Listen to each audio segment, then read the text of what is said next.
Saudara pemimpin tertinggi Iran, Ayatollah Ali Khamenei, tewas dalam serangan Israel dan Amerika Serikat. Hal ini dikonfirmasi media pemerintah Iran. Televisi pemerintah Iran dan kantor berita IRNA yang dikelola pemerintah mengumumkan kematian Ayatollah Ali Khamenei, pria berusia 86 tahun itu pada Minggu pagi. Media pemerintah melaporkan bahwa Khamenei tewas dalam serangan udara yang menargetkan kompleks kediamannya di pusat kota Teheran. Pengumuman tersebut datang setelah pemboman udara gabungan AS dan Israel yang menargetkan situs militer dan pemerintah Iran. مردم شریف و سرافراز ایران با کمال تأسف و تأثر به اطلاع می‌رساند در پی حمله سبعانه دولت جنایت پیشه آمریکا و رژیم منحوس صهیونیستی، اسوه ایمان و جهاد و مقاومت، رهبر معظم انقلاب اسلامی حضرت آیت الله العظمی امام خامنه‌ای به فیض بزرگ شهادت رسید.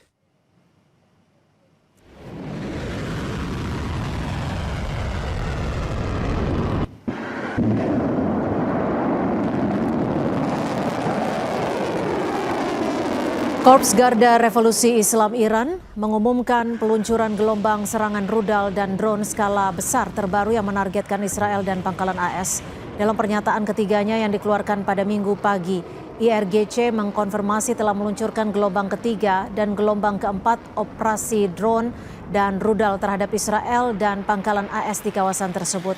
Menurut pengumuman IRGC, fase operasi ini melibatkan rudal yang lebih canggih. Dalam pernyataan keempat, Korps Garda Revolusi Islam Iran mengklaim telah melakukan gelombang kelima serangan yang menargetkan kapal perang AS yang mengangkut amunisi di pelabuhan Jebel Ali di UEA.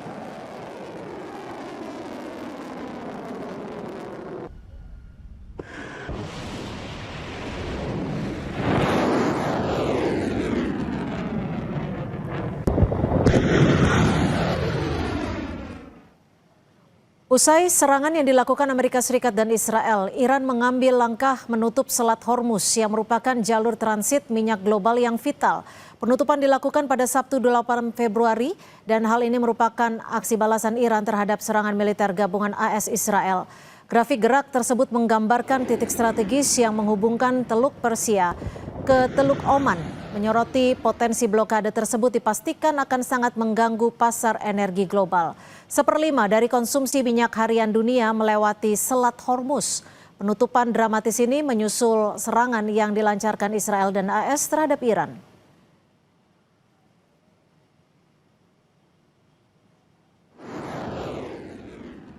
Pemimpin tertinggi Iran, Ayatollah Ali Khamenei, tewas dalam serangan Israel dan Amerika Serikat. Iran pun mengancam akan membalas dengan serangan yang lebih besar. Apakah konflik ini bakal berlangsung lama dan apakah alasan serangan hanya karena masalah nuklir Iran? Kami akan membahasnya bersama praktisi dan pengajar hubungan internasional Synergy Policies, Dina Prapto Raharja. Mbak Dina, selamat sore. Selamat sore, Mbak Cynthia. Ya, Mbak Dina, apakah kematian dari Ayatollah Ali Khamenei ini bisa membuat Iran semakin meningkatkan serangan ke negara-negara yang memang dianggap sebagai sekutu Amerika? Karena kita tahu dari pemberitaan terkini sudah banyak negara-negara lain yang menjadi korban serangannya. Kalau dilihat dari peta yang berkembang dan pola komentar juga dari pihak Israel maupun Amerika Serikat, eskalasi ini masih belum akan berhenti ya.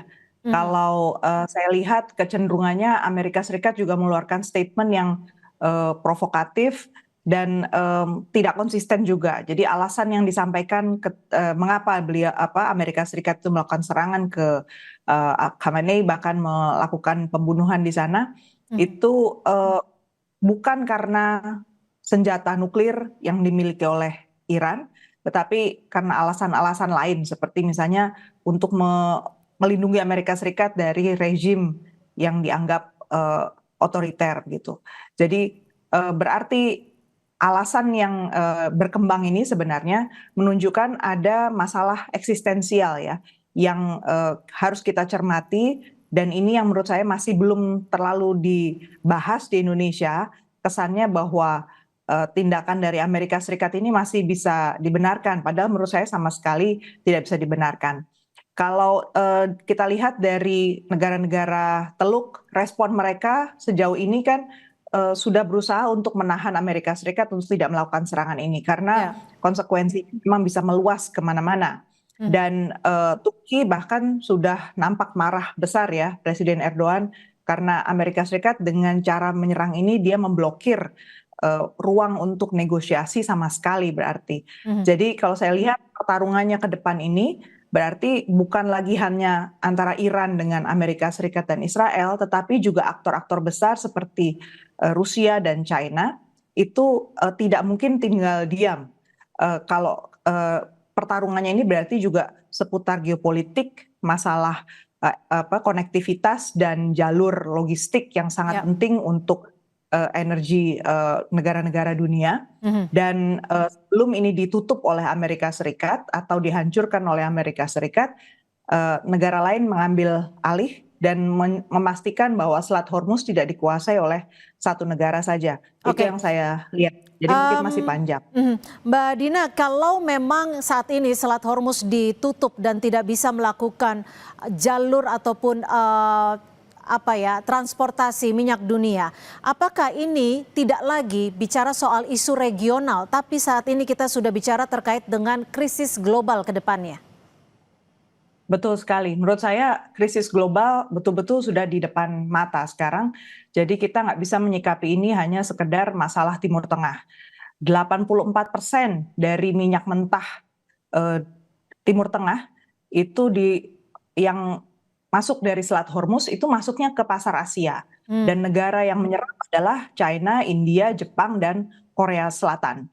Jadi kalau Amerika Serikat menutup ini semena-mena juga, artinya jika Iran tidak melakukan preemptive strike ya di wilayah Selat Hormuz, berarti negara-negara yang menjadi musuh ekonomi Amerika Serikat ini akan bergantung sepenuhnya pada ekspor minyak dari Amerika Serikat. Jadi penentu harga ke depan untuk energi itu ada di tangan Amerika Serikat dan ini yang dihindari ya, yang dicoba dihindari di tingkat global. Artinya kita sendiri harus bisa melihat bahwa pertarungan geopolitik antara major powers negara adidaya ini berarti sudah sampai di titik yang begitu kritis sehingga ini bukan lagi soal Khamenei sebenarnya dan juga bukan notabene Iran saja, tapi seluruh jalur minyak dunia itu sebenarnya lewat sana. Mau produksinya dari Uni Emirat Arab, mau dari Saudi, Oman, Qatar dan lain-lain, semua lewatnya sana. Hormuz.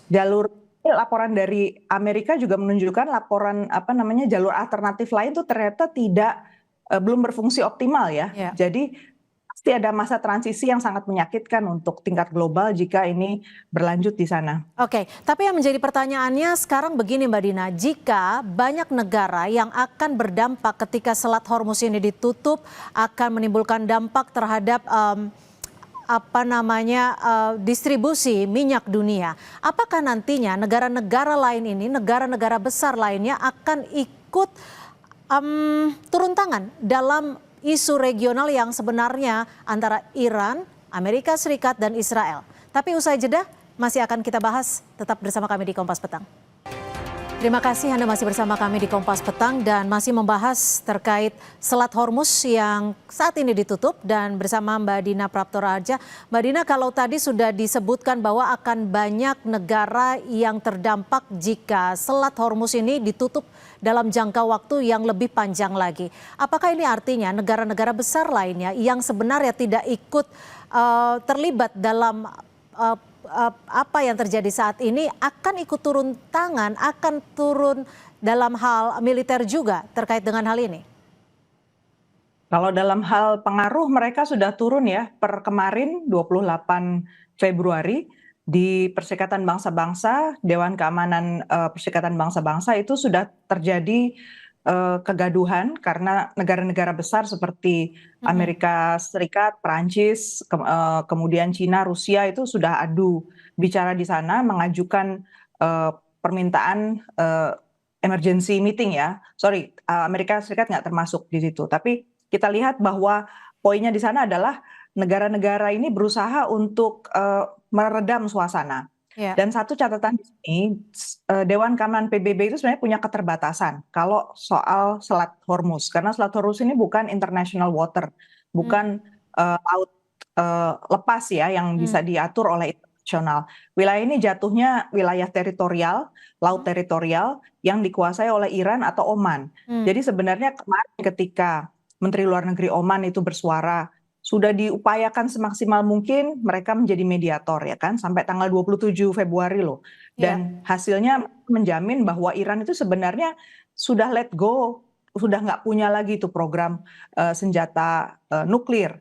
Dan bisa dijamin mereka mau bekerja sama. Dan kalau saya lihat dari sejarahnya sebenarnya itu satu-satunya jalan ya untuk Iran. Karena mereka sendiri juga terjepit. Jadi nggak mungkin sebenarnya mereka punya agenda yang lain. Satu yang mungkin Indonesia miss itu ya. Tapi kalau secara hukum laut internasional, ini adalah bagian teritorial Iran dan Oman. Apakah memang diperbolehkan satu negara menutup jalur transportasi yang memang sebenarnya sangat dibutuhkan oleh banyak negara terkait dengan hajat hidup orang banyak, dalam hal ini minyak? Justru frame-nya, kalau saya perhatikan, kita harus nggak bisa melepaskan ini dari kasus yang berkembang di Israel Palestina dan pembentukan juga Board of Peace.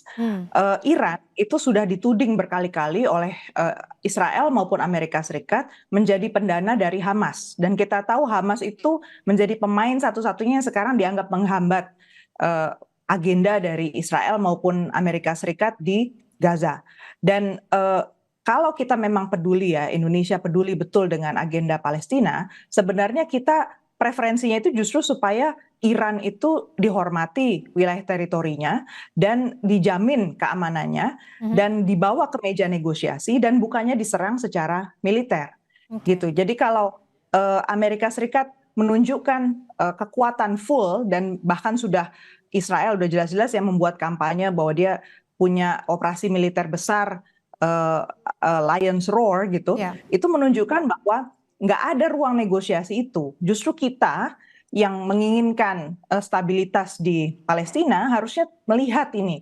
Situasi ini terkait, betul-betul sangat terkait. Jadi kaitan antara perang geopolitik yang besar yang kemudian mencakup Rusia dan Cina yang eksistensinya juga jadi terganggu gara-gara ini ditutup, dan kaitannya dengan proses perdamaian di Israel Palestina ini sangat-sangat lekat.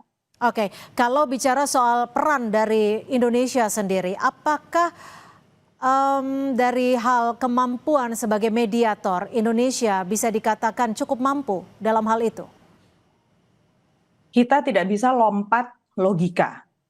Satu, kita maju ke dalam peranan sebesar itu ya, kita jelas harus mempersiapkan orang-orang yang tepat, resources yang memadai, dan juga membaca situasi dengan tepat. Menurut saya Turki, Oman, Qatar, Bahrain, bahkan Saudi itu sudah melakukan berbagai macam bentuk tekanan dan ada yang sudah melaju sampai ke meja perundingan beberapa kali.